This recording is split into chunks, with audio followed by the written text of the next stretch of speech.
ক্ষমতার অপব্যবহারের অভিযোগে British MP ও সাবেক সিটি মিনিস্টার টিউলিপ সিদ্দিক, বাংলাদেশের সাবেক প্রধানমন্ত্রী শেখ হাসিনা, তার বোন শেখ রেহানা সহ মোট ১৭ জনের বিরুদ্ধে দায়ের হওয়া বহুল আলোচিত দুর্নীতির মামলা নিয়ে চলছে চুলচেরা বিশ্লেষণ, যা ঘিরে ঢাকা থেকে লন্ডন পর্যন্ত রাজনৈতিক অঙ্গনে চাঞ্চল্য সৃষ্টি হয়েছে।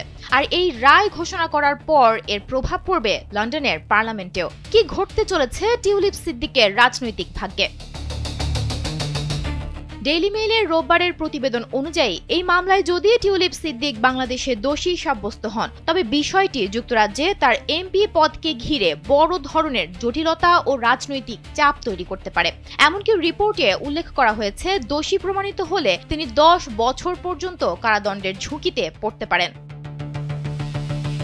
৪৩ বছর বয়সী টিউলিপের বিরুদ্ধে অভিযোগ, তিনি তার খালা বাংলাদেশের ক্ষমতাচ্যুত সাবেক প্রধানমন্ত্রী শেখ হাসিনাকে চাপ দিয়ে ঢাকার একটি অভিজাত আবাসিক এলাকায় মা শেখ রেহানা, বড় ভাই রাদওয়ান ও বোন আজমিনার জন্য জমি বরাদ্দ দিয়েছেন। তবে এ অভিযোগ অস্বীকার করে আসছেন টিউলিপ। তার দাবি, এটি রাজনৈতিক উদ্দেশ্য প্রণোদিত উইচ হান্ট। ডেইলি মেইল জানিয়েছে, যদি অনুপস্থিতিতে তাকে দোষী সাব্যস্ত করে দীর্ঘ কারাদণ্ড দেয়া হয়, তাহলে হ্যাম্পস্টেড অ্যান্ড হাইগেটের এমপি হিসেবে তার পদ ছাড়ার দাবিতে চাপ আরও বাড়বে। চলতি বছরের শুরুতে একই অভিযোগে সিটি মিনিস্টারের পদ থেকে তাকে ইস্তফা দিতে হয়েছিল। বাংলাদেশের রাজনৈতিক বিশ্লেষকদের মতে, মামলায় টিউলিপ সিদ্দিকের দোষী সাব্যস্ত হওয়ার সম্ভাবনা খুব বেশি, কারণ একই মামলায় গত বৃহস্পতিবার তার খালা শেখ হাসিনাকে ২১ বছরের সাজা দেওয়া হয়েছে।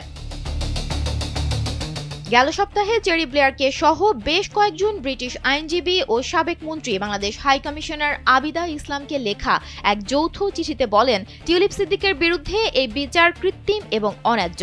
তারা উল্লেখ করেন, টিউলিপকে যথাযথ কারণ ছাড়াই অনুপস্থিতিতে বিচার করা হচ্ছে এবং তার নিযুক্ত আইনজীবীকে গৃহবন্দী করে মামলার দায়িত্ব থেকে সরে যেতে বাধ্য করা হয়েছে। এমনকি তার সন্তানকেও হুমকি দেওয়া হয়েছে। সুমনা মুস্তফা, কালবেলা।